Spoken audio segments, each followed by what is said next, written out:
Kesultanan Bulungan. Latar belakang Kesultanan Bulungan. Kesultanan Bulungan adalah kesultanan yang dahulu berdiri di wilayah Kalimantan Utara. Salah satu jejak dari Kesultanan Bulungan yang masih ada hingga kini yaitu Museum Kesultanan Bulungan yang terletak di Tanjung Palas. Pada masa Presiden Soekarno dulu, Kesultanan Bulungan dianggap membelot dan memihak pada Malaysia, sehingga pada 1964 Kesultanan Bulungan ini dijarah oleh tentara Indonesia. Museum Kesultanan Bulungan dibangun oleh pemerintah di lokasi di mana dulunya Istana Bulungan itu berada. Sejarah Kesultanan Bulungan. Pada awal berdirinya, yaitu pada 16 Masehi, Kesultanan Bulungan ini masih berupa kerajaan, yaitu Kerajaan Bulungan. Ketika itu, Kesultanan Bulungan memiliki kekuasaan wilayah administratif, meliputi Bulungan, Tanah Tidung, Malinau, Nunukan, Tarakan, bahkan hingga Sabah, Malaysia. Ini merupakan peta dari Kesultanan Bulungan pada 16 Masehi hingga sekitar 18 Masehi.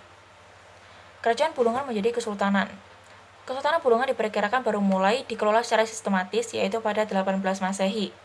Sebab kala itu pemimpin Kesultanan Bulungan telah menyandang predikat resmi yaitu menjadi sultan seperti lazimnya di aturan kerajaan. Ini maksudnya yaitu sebelum menjadi kesultanan, Kesultanan Bulungan ini masih berupa kerajaan. Tetapi kerajaan ini bukan dipimpin oleh raja melainkan seorang wira atau kesatria. Nah, baru setelah berpindah menjadi kesultanan, Kesultanan Bulungan ini dipimpin oleh seorang sultan seperti lazimnya di aturan kerajaan pada umumnya di masa itu. Jadi kerajaan itu seharusnya dipimpin oleh raja, bukan seorang kesatria ataupun wira. Namun sayangnya banyak tragedi menimpa Kesultanan Bulungan, ditambah lagi Kesultanan Bulungan memang dikenal tidak pernah mempersiapkan militernya dengan tangguh. Karena Kesultanan Bulungan ini memiliki moto yaitu lebih baik bekerja sama atau mengalah daripada harus berperang. Moto ini dipegang dari berdirinya Kesultanan Bulungan hingga lengsernya Kesultanan Bulungan. Awal berdirinya Kerajaan Bulungan. Awal berdirinya Kerajaan Bulungan ini tidak dapat dipisahkan dari legenda yang turun-temurun di wilayah Kabupaten Bulungan. Nah, legenda ini turun-temurun secara lisan, tidak secara tertulis, sehingga kebenarannya tidak dapat dibuktikan. Kuanyi adalah kepala suku dari suku Kayan yang tinggal di daerah pinggir hilir Sungai Kayan. Suku Kayan ini hanya berisi 80 jiwa. Suatu hari, Kuanyi ini memburu hewan di salah satu hutan bambu. Namun tidak satupun hewan yang didapatinya, sehingga ia sudah memutuskan untuk pulang, tetapi tiba-tiba ia mendengar sesuatu di semak-semak. Lalu ia membuka semak-semak tersebut, didapatinya sebuah bambu besar dan sebuah telur besar. Kedua benda tersebut dibawa pulang oleh Kuanyi. Lalu saat sampainya di rumah, ia membuka kedua benda tersebut. Saat pertama ia membuka sebuah bambu, ia sangat kaget karena isinya merupakan seorang bayi laki-laki dan saat telur dipecah, isinya yaitu seorang bayi perempuan. Lalu ia bersama istrinya memutuskan untuk merawat kedua anak tersebut hingga dewasa. Kedua anak tersebut dinamai yaitu yang laki-laki Jawiro dan yang perempuan Lemaisuri. Karena bukanlah saudara sedarah atau saudara kandung, Jawiro dan Lemaisuri ini dinikahkan oleh Kuanyi. Lalu Jawiro menggantikan kedudukan Kuanyi sebagai kepala suku. Jawiro dan Lemaisuri ini memiliki seorang anak putri, yaitu Paran Anyi. Lalu Paran Anyi menikah dengan seorang laki-laki bernama Wan Paren yang kemudian menggantikan kedudukan Jawiro sebagai kepala suku. Paran Anyi dan Wan Paren ini memiliki dua orang anak, laki-laki dan perempuan. Yang laki-laki bernama Sibarau dan perempuan bernama Simuluan. Lalu terjadi konflik saudara antara Sibarau dan Simuluan ini akibat harta waris. Lalu mereka berdua berpisah. Simuluan lalu menikah dengan seorang laki-laki bernama Sadang. Lalu Simuluan dan Sadang ini memiliki seorang putri yang bernama Asungluan. Nah, Asungluan inilah yang lalu menikah dengan Datuk Mancang yang merupakan pendiri dari Kesultanan Bulungan, yang dulunya merupakan kerajaan pada 16 Masehi. Datuk Mencang dan Asun Luang ini menikah pada 1555. Pemimpin Kesultanan Bulungan ini dibagi menjadi dua, yaitu saat masih dipimpin oleh wira atau ksatria, dan yang kedua saat dipimpin oleh seorang sultan. Masa pemerintahan yang dipimpin oleh seorang ksatria atau wira. Yang pertama yaitu Datuk Mencang, yaitu pendiri dari Kesultanan Bulungan, hingga wira terakhir yaitu Wira Amir yang memimpin pada 1731 hingga 1777. Masa pemerintahan yang dipimpin oleh seorang sultan. Sultan pertama yaitu Haji Muhammad. Haji Muhammad itu dan Wira Amir itu orang yang sama.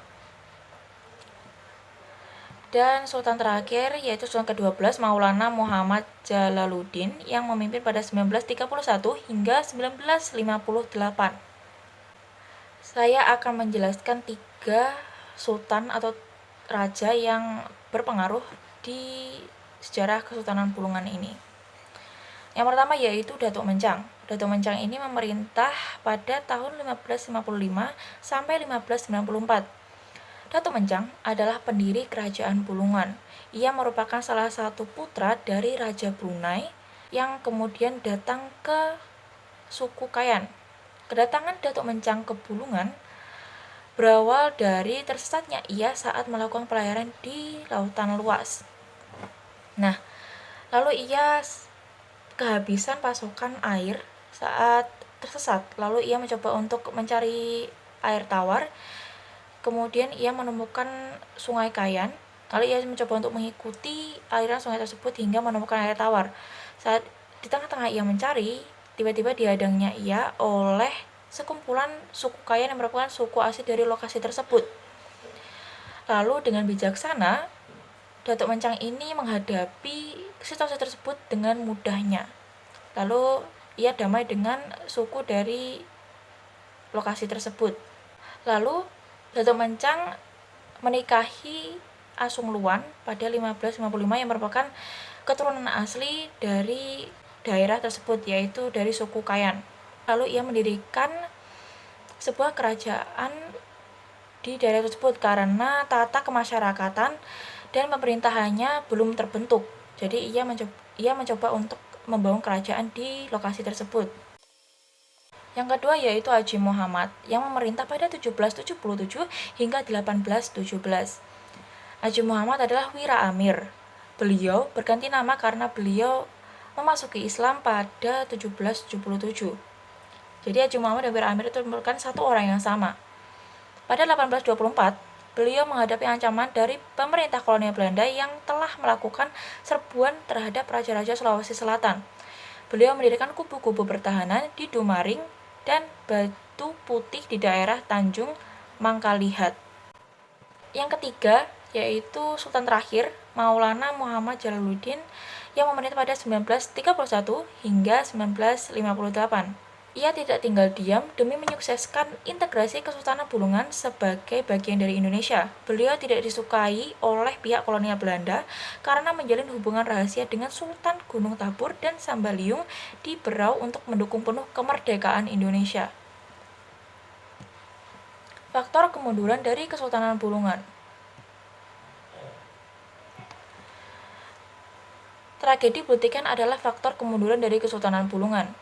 Tragedi Bultikan adalah peristiwa pembantaian dilakukan oleh TNI terhadap keturunan bangsawan Kesultanan Bulungan karena Kesultanan Bulungan pada saat itu dituduh Indonesia karena dituduh memihak Malaysia, sehingga TNI membakar istana Bulungan dan menjarah serta merampas harta benda milik Kesultanan Bulungan yang juga dilakukan oleh para tentara tersebut. Tragedi ini bermula pada subuh dini hari Jumat 3 Juli 1964. Satuan Tempur Brawijaya 517 tiba-tiba mengepung Istana Kesultanan Bulungan dan berakhir setelah Istana Bulungan yang bertingkat 2 habis dibakar selama 2 hari 2 malam hingga istana tersebut rata dengan tanah. Pada Jumat 24 Juli 1964. Selama terjadi pengepungan, Satu persatu bangsawan Bulungan diculik, ditangkap, hingga dibunuh. Puncaknya yaitu ketika pada Sabtu malam 18 Juli 1964, yaitu para bangsawan diculik dan dieksekusi di laut antara Tarakan dan Pulau Bunyu dengan cara diikat dan diberi beban batu pemberat, lalu dieksekusi, ditembak, lalu dibuang di lautan. Benda peninggalan Kesultanan Bulungan yang selamat dari tragedi Bultiken, yaitu meriam, perlengkapan sultan, peralatan mandi, dan hiasan. Benda-benda tersebut disimpan di museum yang terletak di Kalimantan Utara. Kesimpulan dari presentasi saya kali ini yaitu Kesultanan Bulungan adalah suatu kesultanan yang dulunya merupakan kerajaan di wilayah Kalimantan Utara. Kesultanan ini didirikan oleh Datuk Mencang pada 16 Masehi. Lalu Kesultanan Bulungan ini memiliki moto yaitu lebih baik menempuh jalan kerjasama atau mengalah daripada harus berperang. Sehingga pada awal berdirinya hingga lengsernya Kesultanan Bulungan ini dipercaya damai karena tidak pernah berperang.